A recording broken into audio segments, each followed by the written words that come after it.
Hoy día me he decidido en este bloque que hago solo hablarles de una entidad que es al mismo tiempo una ciudad que sigue existiendo, aunque sumida en otra estructura política, que fue el corazón de un imperio y de una historia repleta de peripecias, de riqueza cultural, de altos y bajos, una historia muy interesante, y que es Constantinopla. Constantinopla, como ustedes saben, ahora se llama Estambul, y es parte, no es la capital, pero es la ciudad más, diría yo, la segunda ciudad más importante después de la capital, que es Ankara de Turquía. Es Constantinopla, llamada ahora Estambul, fundada en el año 330 después de Cristo por el emperador romano Constantino. De ahí le puso Constantinopla, o sea, Constantinópolis, la ciudad de Constantino. En su calidad de tal, durante siglos fue capital del Imperio Romano. Cuando este imperio se divide en dos partes, con dos emperadores distintos allá a la muerte de Teodosio, el emperador Teodosio, sus hijos Honorio se queda gobernando Occidente, y Arcadio desde Constantinopla, la parte oriental del imperio.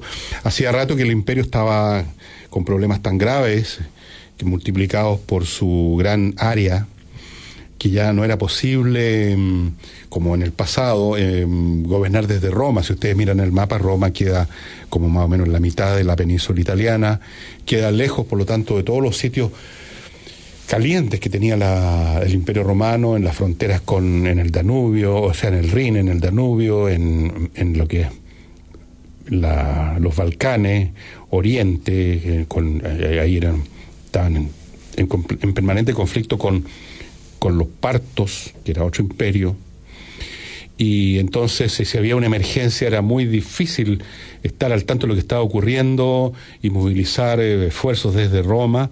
Entonces ya se habían probado varios experimentos para dividir la gestión administrativa del imperio. En un momento dado hubo 4 emperadores. Diocleciano inventó un sistema que duró muy poco, terminó con Constantino precisamente, donde habían 4 virtualmente emperadores, 2 emperadores senior, digamos, y 2 junior, todo esto para gestionar en 4 partes el Imperio Romano. Bueno, pero vamos a Constantinopla. Eventualmente el imperio, la parte occidental del Imperio Romano, cae en manos de los bárbaros, se convierte en un montón de reinos bárbaros, pero el lado oriental sigue subsistiendo, y su capital era Constantinopla. Y entonces, piensen ustedes, para ponernos en las dimensiones temporales que a uno simplemente le cuesta asumir.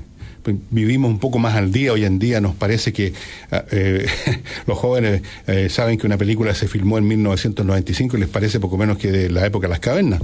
Pero estamos hablando aquí de una capital y de un imperio que dura, si sumamos desde el momento de su fundación, desde el 330, hasta 1453. Estamos hablando de más de 1000 años. Piensen ustedes en esa continuidad, 1000 años. Podríamos decir, en Constantinopla se concentra el último resplandor de la civilización grecorromana, de la antigüedad clásica.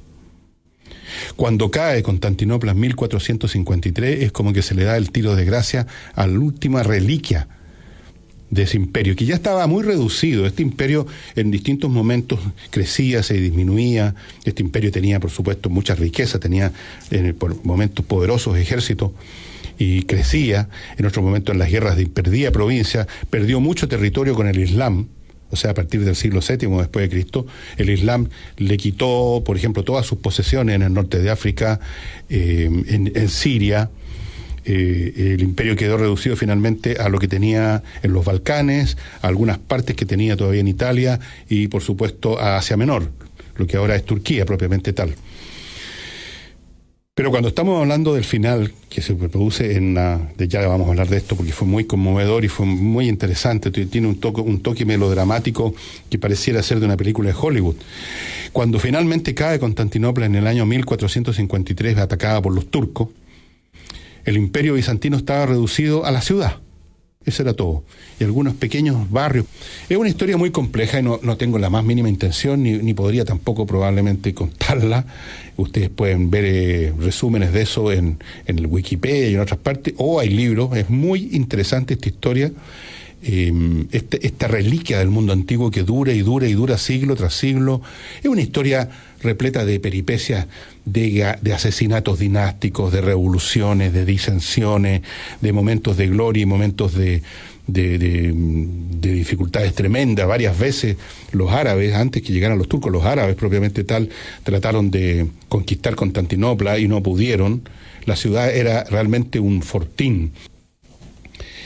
Y en un día oscuro, para mí por lo menos, y para muchos, para los griegos, ya les voy a contar cómo ven esto, ¿no? Nunca han perdonado la toma de Constantinopla a los griegos. En una fecha que no me acuerdo del día y el mes, porque eso se sabe exactamente, pero estamos hablando del año 453, lograron entrar a la ciudad, finalmente. Hubo un problema, no se sabe si hubo una traición, que alguien abrió una puerta en algún lado, porque por supuesto estos muros tenían escondidos unos portones por donde poder sacar tropas o no. Y finalmente empiezan a entrar a la ciudad las tropas turcas, y fíjense ustedes, porque esto es un final hollywoodense.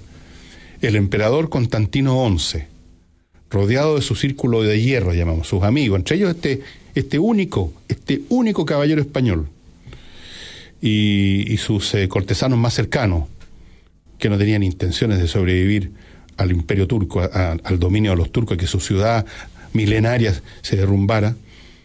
Cuando ya las tropas turcas entraban por todas partes de la ciudad, ellos, Constantino XI y ese pequeño grupo, pongamos 20, 30 personas, van a la pelea a luchar contra esas hordas que entraban, y desaparecieron. Nunca se encontró el cuerpo de Constantino. El último emperador murió con la espada en la mano.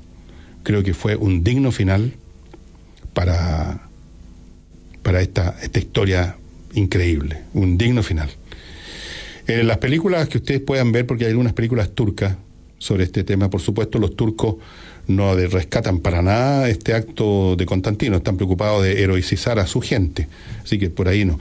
Pero yo les recomiendo a los interesados en este tema una novela que yo he leído a lo largo de mi vida, la debo haber leído por primera vez a los 15, 16 años, y la he leído otras veces porque es una novela poderosa, interesante y conmovedora, que tiene que ver con el final de Constantinopla.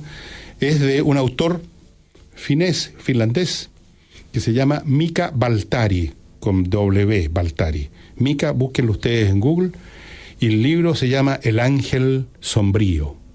Es una de las novelas más conmovedoras y tiene que ver con la caída de Constantinopla.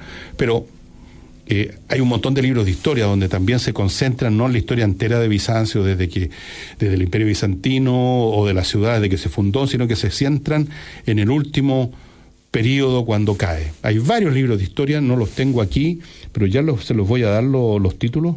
Voy a buscar en Amazon. Aquí tengo Amazon en mi computadora. Y les voy a dar inmediatamente los títulos de los libros que yo leí y me consta que son interesantes. Aquí está. Uno de los libros es de Roger Crowley, y se llama 1453, The Holy War for Constantinople and the Clash of Islam and the West. 1453. Después tenemos, ese libro lo leí, así que les puedo decir que es sumamente entretenido. Yo creo que hay muy pocos casos históricos en que de una forma tan clara, casi cinematográfica, termina una sociedad, termina una historia. Normalmente estas cosas son mucho más difusas. Por ejemplo, en la caída del Imperio de Occidente, no crean ustedes que fue una última batalla. No, simplemente un jefe de hordas germánicas que hasta ese momento había sido mercenario a las órdenes del emperador, decidió que ya era hora de sacar a estos verdaderos estos personajes que ya no significaban nada y quedarse él en el trono. O sea, no hubo ninguna conmoción. Probablemente el 99,9% de los habitantes del Imperio Romano ni se dieron cuenta de lo que había pasado. O sea, no hubo un gran episodio melodramático. Cayó el imperio en una última batalla. Quizás la comparación podría ser Waterloo, la batalla de Waterloo, en que finalmente se acaba el imperio, el poder de Napoleón. Pero esto, de una ciudad que entraña una historia milenaria, que fue un centro de gran cultura, que fue el heredero de toda la antigüedad clásica, que puede ser relatado su fin en una batalla particular, el asedio de una ciudad, y en que su último emperador muere en pelea con la espada en la mano con sus seguidores más cercanos, porque no quieren vivir, no quieren sobrevivir al fin de su historia, no quieren convertirse en reos o en prisioneros del turco. Esto es una cosa, yo diría, única en la historia universal y vale la pena leerlo. Vale la pena. Ustedes, como digo, pueden concentrarse en esa última cosa y para eso, si quieren todavía entretenerse más, encuentren por ahí, yo creo que una novela de los años 40 o 50, pero pueden encontrarla en algún lado, Mika Waltari, voy a ver si está en Amazon, estimados amigos. Mika Waltari escribió varias, entre paréntesis, novelas históricas, todas son muy entretenidas. Hay una que se llama El Egipcio, otra que se llama Michael el Renegado, que está ambientada en la época de la reforma religiosa en Europa. El Aventurero, que se llama también, en inglés pusieron El Aventurero. Simplemente expuesta al etrusco, otra ambientada en la época de la sociedad etrusca, la civilización etrusca, que fue reemplazada, ustedes saben, por el imperio, por la República Romana. Constantinopla, algunos la pensarán como una historia lateral, como una especie de anexo al pie de página de la historia del Imperio Romano, pero cumplió una función muy importante como escudo contra el Islam. Si no hubiera existido Constantinopla, el Islam hubiera podido llegar quizás a las costas de Francia y hasta Inglaterra, y la historia del mundo habría sido muy distinta. Imagínense Europa, la cuna del pensamiento racional, de las tecnologías, dominada por una religión universal como el Islam, que a sus propios países hasta el día de hoy los tiene bastante reducidos culturalmente, los tiene bastante ahogados en la doctrina, que lo abarca todo, lo abarca absolutamente todo. Y no hay diferencia en el mundo islámico entre, por así decirlo, la ley civil y la ley religiosa, son la misma cosa. Y eso significa un peso enorme. Todo pensamiento que se aparta del Corán es visto con sospecha o simplemente prohibido. Entonces, habría sido otra la historia del mundo si Constantinopla no funciona como un escudo siglo tras siglo tras siglo contra el Islam. Fuera de eso, los tesoros que conservó para legarlos, para entregárselos a Occidente, en la forma de esos sabios que viajaron a Italia, en la forma de los libros que se conservaron, que se lograron rescatar, fue realmente muy importante en la historia del mundo, aunque no parezca así, la historia de Constantinopla. Y por lo tanto, su final, bueno, a mí me duele, yo que no soy griego. ¿Saben ustedes lo que piensan los griegos? Piensan que Constantino XI, ese último hombre que luchó con la espada en la mano contra los turcos, contra el Islam, está durmiendo en alguna parte. Esto es como las historias de Carlos Gardel y cosas, pero miren que suena bien. Está durmiendo, está en un lugar oculto, y cuando despierte se va a recuperar Constantinopla, para Grecia, para la cultura griega.